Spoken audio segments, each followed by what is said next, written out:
अस्सलाम वालेकुम नाजरीन। मैं अब्दुल जवाद सुमरो हाज़िर हूँ आपके program behind the news with Abdul Jawad Soomro के साथ। तो शुरू करते हैं आज की खबरें और उन पर तबसरे। आज की सबसे बड़ी अहम खबर और एक्सक्लूसिव खबर जो है वो ये कल वज़ीर आज़म शहबाज शरीफ के साथ आर्मी चीफ की मुलाकात है, जिसकी प्रेस रिलीज़ तो बज़ाहिर एक सादा थी, लेकिन प्रेस रिलीज के अंदर में झांकने के बाद पता चलता है कि ये कितना एक संगीन किस्म का मैटर है। आर्मी चीफ की मुलाकात में ये बात तय हो गई। हुकूमत को कहा गया है कि हुकूमत इतनी ढीलापन क्यों दिखा रही है, इतनी सुस्ती क्यों दिखा रही है, जबकि आपने कहा था कि ये गंद जो है फौज का किया हुआ है, इस गंद को साफ करें, एक तरफ करें। तो हमने अब जब गंद साफ कर दिया है तो इसको अब उठाने के लिए गवर्नमेंट तैयार नहीं है। क्यों? गवर्नमेंट को अपना जो है देना पड़ेगा, अपना इनपुट देना पड़ेगा। अगर मगर से काम नहीं चलेगा और इनको सख्ती के साथ इमरान खान और उसकी जो 9 मई के लोग हैं सारे, ख्वाह वो बलवाई थे, उनके सहूलतकार थे या कुछ भी, इन सब लोगों को जो है केफर किरदार तक पहुंचाने के लिए तेज किया जाए और तमाम अफराद को गिरफ्तार किया जाए। तो ये खबर बहुत बड़ी खबर है और यहाँ तक भी कहा गया कि अगर आप लोग इसमें सीरियस नहीं है तो फिर हमने एक्शन लिया, और अगर हमने एक्शन लिया तो फिर सिर्फ इमरान खान में ही नहीं होगा, आप सब लोग भी लाइन में होंगे। तो ये एक वाज़ेह पैगाम है कि अगर आप लोग से कुछ नहीं हो पा रहा तो हमने यहाँ तक इस चीज़ को ले आए, इस चीज़ को अब पीछे नहीं छोड़ सकते। इसलिए अब गवर्नमेंट को अपनी असर रसूख दिखाना होगा। वैसे भी यही बात सब लोगों के जहनों में है कि रोज़ाना वफाकी वज़रा आके प्रेस कॉन्फ्रेंस कर रहे हैं। राना सनाला से शुरू होती है कि बस इस फितने को ये हो गया है, इस फितने को 2-3 हफ्तों में गिरफ्तार होगा। भाई कौन करेगा उसको गिरफ्तार? वज़ीर दाखिला तुम हो, पुलिस, पंजाब पुलिस, मरकजी पुलिस, रेंजर सब तुम्हारे कंट्रोल में हो, तुम 2-3 हफ्तों में होगा, ये आसरा किसी और से लगा के बैठे हैं। भाई तुम हिम्मत करो। अता तारण हो गया, मरियम औरंगजेब हो गई, सिर्फ प्रेस कॉन्फ्रेंस में रोजाना 3-4 बंदे प्रेस कॉन्फ्रेंस करते हैं, पीएमएल नून के वज़रा, सिर्फ इसी पर। और न काम के न काज के, किसी दुश्मन अनाज के वाली बातें कि इनसे होता कुछ नहीं सवाए प्रेस कॉन्फ्रेंस। तो ये 9 मई के ये जो केस है उसको यूं समझो जितना डिले कर रहे हैं इसको खराब करने की कोशिश कर रहे हैं। तो आर्मी चीफ ने बर वक्त इनको जो मैसेज दे दिया है, अब इनको समझना चाहिए कि ये अब क्या कर सकते हैं, ये सोच समझ कर काम करें और कम से कम स्पीडी वर्क जो है नज़र आना चाहिए। उसके अलावा इस खबर के अलावा भी आज इमरान खान इस्लामाबाद की जेआईटी में पेश हुए हैं। पहली बार अफरोज हो गए वहाँ पर, और जलवाए अफरोज होने के बाद वहाँ बैठे और उनसे सवाल जवाब किए गए। तो इमरान खान से जब पूछा गया कि आप डर्टी हैरी किसको कहते हैं, तो उन्होंने डीजीसी का नाम लिया। फिर उन्होंने दूसरी चीज़ें कहा, उसने कहा कि आपने इन पर क्यों इल्ज़ामात लगाए अपने कत्ल के, आपके पास क्या सबूत है? तो उन्होंने कहा मुझे किसी ने कहा था। भाई किसने कहा था वो मुझे याद नहीं, जो चीज़ पूछो मुझे याद नहीं। और फिर इसको वीडियो दिखाई गई, ऑडियो सुनाई गई, और अपनी वीडियो ऑडियो में वो अपने आप को झूठा कह रहा है कि नहीं मैं नहीं कहा। जब उसने इनकार किया तो फिर उसको वीडियो दिखाई जाती तो फिर वो कह रहे हाँ ये मैंने कहा था। तो अब इमरान खान तरले मिनते माफिया, उसने फिर सारे रिटर्न स्टेटमेंट दे दिए कि ये बयानात मैंने दिए हैं, लेकिन मेरे पास कोई सोर्स नहीं, मुझे याद नहीं कि कौन सोर्स था। अब किसी ने कहा मेरे पास प्रूफ कोई नहीं है। अब जब प्रूफ नहीं है तो तुम रात को नशा करके सुबह के दिन आके पब्लिक को गुमराह करते थे, नौजवानों को, खवातीन को गुमराह करते थे, फला मुझे मारने जा रहा है, फला मुझे मारना जा रहा है। 3 लोगों को मैंने नाम दे दिए, बाहर वीडियो बना के भेज दिए कि भाई तुझे कौन मारना चाह रहा, तू तो खुद अपना दुश्मन है। तो आज जेआईटी ने इसे बिल्कुल ही धो दिया है। तो जेआईटी भी पुलिस की जेआईटी है, अभी तो दूसरी जेआईटी जो 9 मई की है उसमें तो इसकी बारी नहीं आई पेश होने की। वो जेआईटी खुद इससे रात को 2 घंटे पूछगछ करने गई थी। उसके बाद से इसके सारे नट बोल्ट ढीले हो गए और ये हर जगह शराफत के साथ पेश हो रहा है। लेकिन कल फिर इस्लामाबाद हाई कोर्ट ने इसके साथ फयाजी का मुजाहरा किया, जब ये सुबह 8 बजे पहली बार पाकिस्तान की तारीख में इमरान खान 8:30 बजे इस्लामाबाद हाई कोर्ट पहुँच गए थे, जहाँ उनको पेश किया गया। तो वहाँ उसने कहा कि मैं वहाँ नहीं जाऊँगा, डिस्ट्रिक्ट कचहरी में, वहाँ मेरी जान को खतरा है, जज को इधर बुलाओ। ये पहली बार हो रहा है कि इस्लामाबाद हाई कोर्ट ने सेशन जज को अहकाम दिए कि वो इमरान खान की समाअत यहाँ आके करो, वह यहाँ आकर उसको जो है बेल दी जाए। تو یہ حالت ہے اسلام آباد ہائی کورٹ کی اور لاہور ہائی کورٹ کی. یہ دونوں ہائی کورٹس جو ہیں ابھی تک نہیں سدھرے, ابھی تک اسی پرانے ڈگر پہ چل رہے ہیں, ابھی تک وہ فین کلب کے ممبر ہیں. تو ان کی جب تک ان کے دماغوں سے فین کلب کا کیڑا نہیں نکلے گا, یہ آئین اور قانون پر عمل درآمد نہیں کریں گے. ان سے عمل درآمد کرانے کے لیے ضروری ہے کہ ان کا یہ یوتھیا وائرس ان سے نکالا جائے.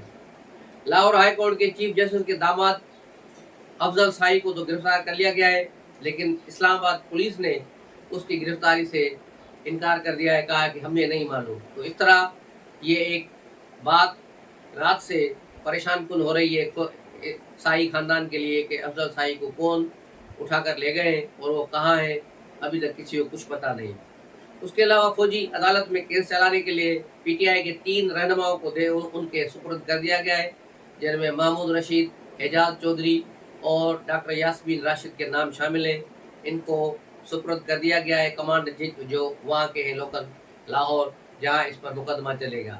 اور ظاہر ہے مقدمے کی کارروائیاں ایسے سیشن کورٹ یا ہائی کورٹ کی طرح کھلی نہیں چلتی, وہاں تو تب پتہ چلے گا جب ان کو سزائیں آ جائیں گی یا یہ ریلیز ہو جائیں گی. تو یہ صورتحال ہے عمران خان اور اس کی 9 مئی کے واقعات کی. اور عمران خان کا ایک اور چہیتا قریبی ساتھی چودھری پرویز الہی آج ٹی وی چینلوں پہ رو رہا تھا, جو مختصر اس کا انٹرویو ہوا کہ میں 6x6 کے چھوٹے کمرے میں مجھے رکھا گیا ہے, مجھے دوائیاں نہیں دی جا رہی, 10 دن سے میں نے شلوار نہیں بدلی, اسی شلوار میں ہوں, مجھے کپڑے بھی نہیں ہیں, میرے گھر کا کھانا بھی نہیں ہے, میں بہت پریشان ہوں. تو اس سے چہرے پر ہوائیاں اڑی ہوئی تھی. اسے 2 دن پہلے بھی اسے جب ہاسپٹل منتقل کیا گیا تو اس کی مرضی تھی کہ اسے 1-2 روز وہاں رکھا جائے گا, لیکن اس کو جب ڈاکٹروں نے کہا کہ یہ فٹے ڈرامہ کر رہا ہے تو اس کو اٹھا کر پھر بختر بند گاڑی میں لا کر دوبارہ بھیج دیا گیا ادھر. تو یہ ابھی تک وہاں پڑا ہے, رو رہا ہے. آج تو کہا کہ مجھے کسی سے ملنے ہی نہیں دیا جا رہا, مجھے ملنے دیا جائے تو میں پریس کانفرنس کر کے جان چھڑاؤں, لیکن یہ وہ شخص ہے جس کی پریس کانفرنس میں جان نہیں چھوٹے گی. ایسے بہت سارے لوگ ہیں جو چاہتے ہیں کہ انہیں معافی دی جائے, معافی تلافی ہو جائے, لیکن ان کے لیے کوئی معافی نہیں. جو مجرم ہیں ان میں سے کسی کو بھی معافی نہیں ملے گی. ایک اور اہم شخصیت, پنجاب کی کاروباری شخصیت, ایک کالج اور اسکول کی چین کے مالک اور دنیا ٹی وی کے بھی مالک ہیں, وہ اس کا نام نگراں وزیر اعظم کے طور پر بھی لیا جا رہا تھا کہ یہ اس کا نام بھی کنسیڈر ہو رہا ہے نگراں وزیر اعظم کے لیے. لیکن کل اس سے جب اداروں نے پوچھا کہ اسلم اقبال کو آپ نے اپنے ریسٹ ہاؤس پر کیوں پناہ دی ہے, تو انہوں نے کہا کہ وہ میرے پاس آیا تھا لیکن کچھ دیر کے بعد چلا گیا, میں نے اسے نہیں رکھا. تو اس طرح یہ شخص جو ہے جس کا نام میاں عامر ہے, غالباً اس فہرست سے اس کا نام کٹ چکا ہے اب نگراں وزیر اعظم کی, اور اس پر بھی واچ لسٹ لگا دی گئی ہے, واچ رکھا گیا ہے کہ یہ بھی بلوائیوں کے ساتھ ملا ہوا ہے, اسے ملک سے باہر بھی نہیں جانے دیا جا رہا. اس کے علاوہ بھی آج پی ٹی آئی کی ایک اہم خاتون رہنما کراچی سے دبئی فرار ہو رہی تھی, جنہیں ایئرپورٹ سے ہی آف لوڈ کر کے گرفتار کر لیا گیا ہے. دوسری طرف نادرا کے جو ہے چیئرمین طارق نام غالباً, وہ بھی پاکستان سے باہر جا رہے تھے, تو انہیں بھی جہاز سے آف لوڈ کر کے واپس کر دیا گیا ہے. انہوں نے اپنے عہدے سے ریزائن دے دیا ہے, لیکن انہیں پاکستان سے باہر نہیں جانے دیا جا رہا, کیونکہ جنرل عاصم منیر کے اثاثے اور دیگر چیزیں جو انہوں نے ظاہر کی تھی اس کی فیملی کی, اور ساری نادرا کی جو ٹری ہوتی ہے فیملی ٹری, اس کی کاپیاں انہوں نے پی ٹی آئی والوں کو فراہم کی تھی. تو اس کیس میں بھی یہ مطلوب ہے, اس لیے اس کو باہر جانے نہیں دیا گیا. اس کے علاوہ کراچی کی میئرشپ پر گھمسان کا رن پڑا ہوا ہے, لیکن ایک بات کلیئر نظر آ رہی ہے کہ پیپلز پارٹی واضح برتری سے جیت جائے گی, کیونکہ پی ٹی آئی کے 40 اراکین نے کہا ہے کہ ہم حلیم عادل شیخ کو نہیں مانتے اور عمران خان کو بھی نہیں مانتے, جب وہ اس کے حکم پر ہم جماعت اسلامی کو ووٹ نہیں دیں گے. تو حافظ نعیم جو بیچارہ پیدائشی میئر بننے کی کوشش کر رہا ہے, اس کو ایک خواب اور سپنا تھا, اس کا خواب اور سپنا ٹوٹ چکا ہے. اس کا باضابطہ اعلان 15 تاریخ کو ہو جائے گا کہ میئر کون بن رہا ہے, کیونکہ پھر پہلے ووٹنگ ہوگی, اس میں جو ووٹ ہوگے پھر رن آف الیکشن ہوگی, اس طرح میئر کا انتخاب ہو جائے گا. اب جماعت اسلامی نے آخری تنکے کا سہارا لیا ہے کہ یہ چلے گئے سندھ ہائی کورٹ میں کہ یہ جو ہے منتخب شخص نہیں ہے, کیونکہ سندھ اسمبلی نے یہ بل پاس کیا تھا اور گورنر نے اسے منظور کر دیا, تو یہ ملک کا قانون بن چکا ہے سندھ کا کہ بلدیاتی کوئی باہر کا شخص بھی چیئرمین بن سکتا ہے. تو اس طرح اس پر کوئی قواعد نہیں ہے, لیکن جماعت اسلامی जो हर जगह जाना चाह रही है, अब हाई कोर्ट में ही पहुंच गई है। इससे पहले 1-2 रोज पहले इन्होंने यहाँ शारा फैसल पे भी धरना दिया था। अब धरनों से ये मेयरशिप हासिल करेंगे और 15 मई के बाद इनका रोना पीटना बड़ा नजर आएगा। अब कह रहे जमात इस्लामी का मैंडेट तस्लीम किया जाए। भाई जमात इस्लामी के तो 85 सिर्फ मेंबर है, यानी आधे से भी कम, तो उसका मैंडेट कहाँ से हो गया? इससे तो ज्यादा पीपल्स पार्टी के लोग हैं, तो जमात इस्लामी का मैंडेट कहाँ गया? पीपल्स पार्टी के साथ पीपल नून है, JUI फे है, आज़ाद अराकीन है, ये सारे मिलकर 155 बनते हैं, जबकि जमात इस्लामी के पास इतने नंबर नहीं है। जमात इस्लामी का अगर PTI के सारे लोग मिलते हैं तो फिर ये 196 बनते हैं, और उसके बगैर ये नहीं बनते। तो ये हाफिज नईम रहमान और काजी सिराज को, जो सिराजुल हक है जमात इस्लामी के अमीर, इनको सोचना चाहिए कि ये खामखा की चांद मांगने की जिद न करें। उसके अलावा समंदर का तूफान आ रहा है, अल्लाह तबारक ताला हम सब पे रहम करे।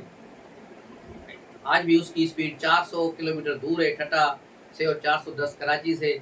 उसकी स्पीड 180 किलोमीटर पर घंटा है, और खुदा करे ये इसको कम हो। लेकिन आज जो महकमा मौसमियात ने बताया है कि उसकी स्पीड जो है 4 कैटेगरी से निकल के 3 कैटेगरी में आ गया है, और अल्लाह करेगा जब तक ये और नज़दीक होगा तो इसकी कैटेगरी मज़ीद गिर कर 1 और 2 पे चली जाएगी, और कम से कम नुकसान होगा। कई शहरों को खाली कराया जा रहा है, केटी बंदर खाली हो चुका है, दूसरे शहरों में भी पाक फौज के दस्ते पहुँच गए हैं, और गवर्नमेंट के रजाकार भी वहाँ काम कर रहे हैं। सिंध गवर्नमेंट दिन रात वहाँ काम कर रही है।